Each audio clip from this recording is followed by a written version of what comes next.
As of March 16th, here's a chart for the year-to-date performance of my portfolio compared to the S&P 500 and the Dow Jones Index.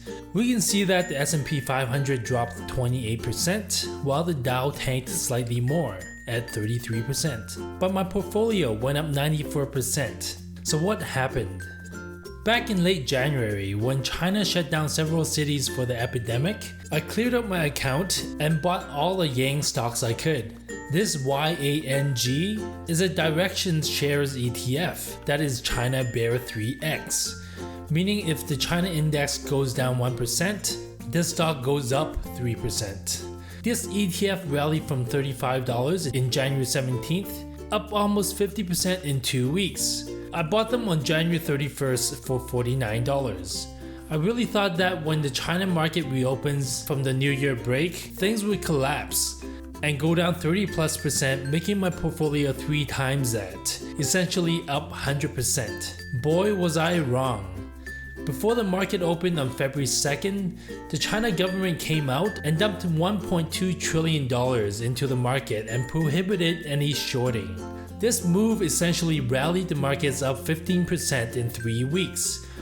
I had to close my position within the first week on February 4th, getting slaughtered for 10%. I was stuck licking my wounds, but know that there is always tomorrow for a sweet revenge. Here comes the trade that helped me crush the market so far in 2020. Just a reminder, don't forget to drop a like and subscribe to support the channel. It means the world to me. During the period where China was fighting the epidemic, the US market was breaking new highs. Nothing about this made any sense to me. As an engineer/entrepreneur, I like to gather all the facts and see where things misalign. There was certainly a huge gap between the euphoric S&P and the epidemic crisis that eventually turned into a pandemic. These are times where the opportunities lie.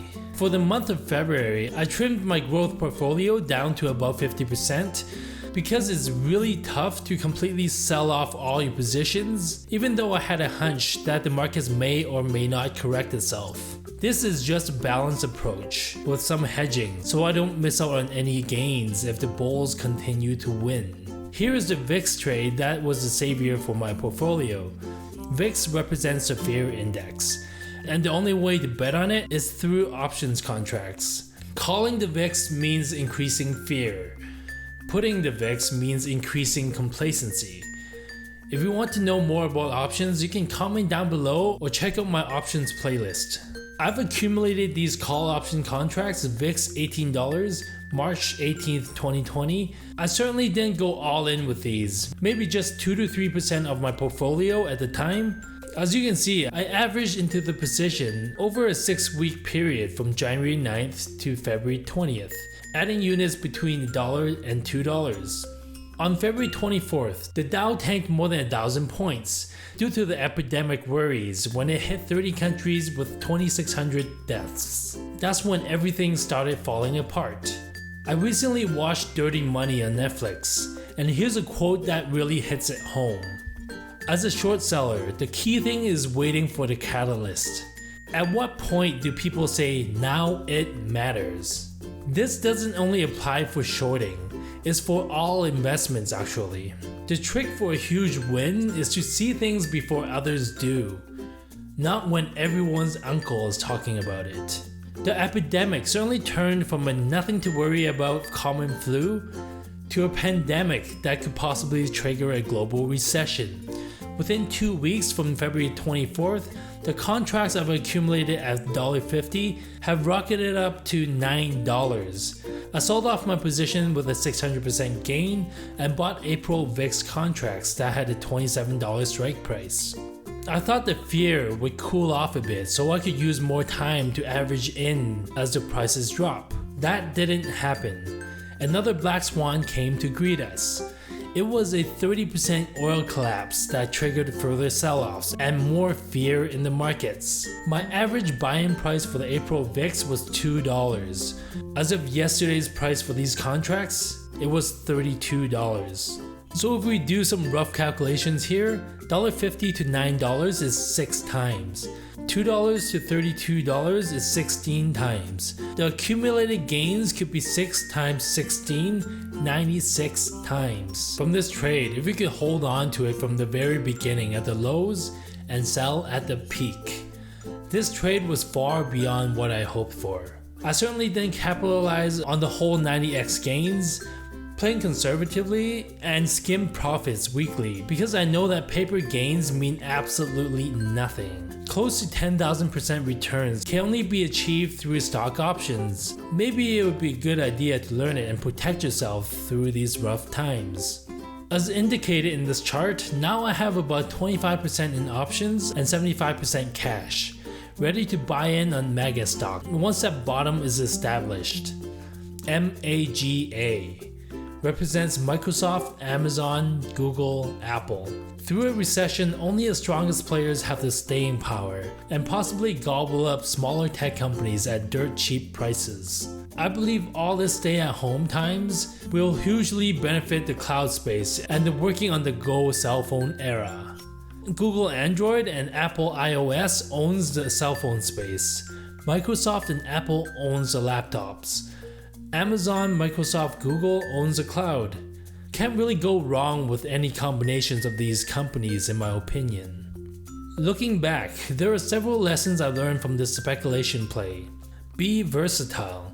We need more tools to combat the stock market.